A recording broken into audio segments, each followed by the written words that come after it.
MS വേഡിലെ format painter എന്ന ഓപ്ഷനെ പറ്റിയാണ് നമ്മൾ ഈ വീഡിയോയിൽ സംസാരിക്കുന്നത്.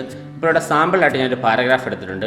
ഈ പാരഗ്രാഫിൻ്റെ ആദ്യത്തെ കുറച്ച് വാക്കുകൾക്ക് ഞാനൊരു ടെസ്റ്റ് സെറ്റിംഗ് അപ്ലൈ ചെയ്യുകയാണ്. അത് ബോൾഡ് ആക്കുന്നു, ഇറ്റാലിക്സ് ആക്കുന്നു, അതിൻ്റെ ഫോണ്ട് സൈസ് മാറ്റുന്നു, ഇഷ്ടമുള്ളൊരു ഫോണ്ട് സെറ്റ് ചെയ്യുന്നു, അങ്ങനെ ഒരു സെറ്റിംഗ് ഒക്കെ അപ്ലൈ ചെയ്യുകയാണ്. എനിക്ക് ഈ ഒരു ഫോണ്ട് സെറ്റിംഗ് ഇഷ്ടപ്പെട്ടു. എനിക്ക് തോന്നുകയാണ് ഈ പാരഗ്രാഫിൻ്റെ മറ്റൊരു ഭാഗത്തേക്ക് കൂടി ഇതേ സെറ്റിംഗ് തന്നെ അപ്ലൈ ചെയ്യണം. അപ്പോൾ ഓരോന്നായിട്ട് ഇൻഡിവിജ്വലായിട്ട് കൊടുക്കുന്നതിന് പകരം ആ സെറ്റിങ്ങിനെ മുഴുവനായി കോപ്പി ചെയ്ത് മറ്റൊരു സ്ഥലത്തേക്ക് കൊടുക്കുവാൻ വേണ്ടിയാണ് ഈ ഫോർമാറ്റ് പെയിൻറ്റർ എന്ന് പറയുന്ന ഓപ്ഷൻ സെലക്ട് ചെയ്യുന്നത്. എനിക്ക് ടെസ്റ്റ് സെറ്റിംഗ് ഇഷ്ടപ്പെട്ട ഭാഗത്തെ ടെസ്റ്റ് സെലക്ട് ചെയ്യുന്നു. അതിനുശേഷം ഫോർമാറ്റ് പെയിൻറ്ററിലേക്ക് ക്ലിക്ക് ചെയ്യുന്നു. അപ്പോഴേക്കും ഞാൻ ആ സെലക്ട് ചെയ്ത ടെസ്റ്റിൻ്റെ മുഴുവൻ സെറ്റിങ്ങുകളും ഫോർമാറ്റ് പെയിൻറ്ററിലേക്ക് കോപ്പി ചെയ്യപ്പെടുന്നു. അതിനുശേഷം മറ്റെവിടെയാണോ ഈ ഒരു സെറ്റിംഗ് അപ്ലൈ ചെയ്യേണ്ടത് ആ ടെസ്റ്റ് സെലക്ട് ചെയ്ത് കഴിയുമ്പോഴേക്കും ഓട്ടോമാറ്റിക്കായിട്ട് ആദ്യം സെലക്ട് ചെയ്ത ടെസ്റ്റിൻ്റെ മുഴുവൻ ടെസ്റ്റ് സെറ്റിങ്ങുകളും വരുന്നത് നമുക്ക് കാണുവാൻ സാധിക്കും.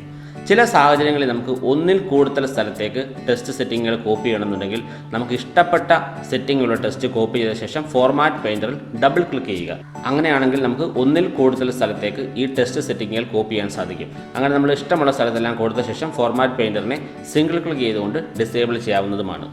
അപ്പോൾ നമുക്ക് ടെസ്റ്റ് സെറ്റിങ്ങുകൾ അനായാസം കോപ്പി ചെയ്യാൻ വേണ്ടി ഉപയോഗിക്കുന്ന ഒരു ടൂളാണ് ഫോർമാറ്റ് പെയിൻറ്റർ എന്ന് പറയുന്നത്.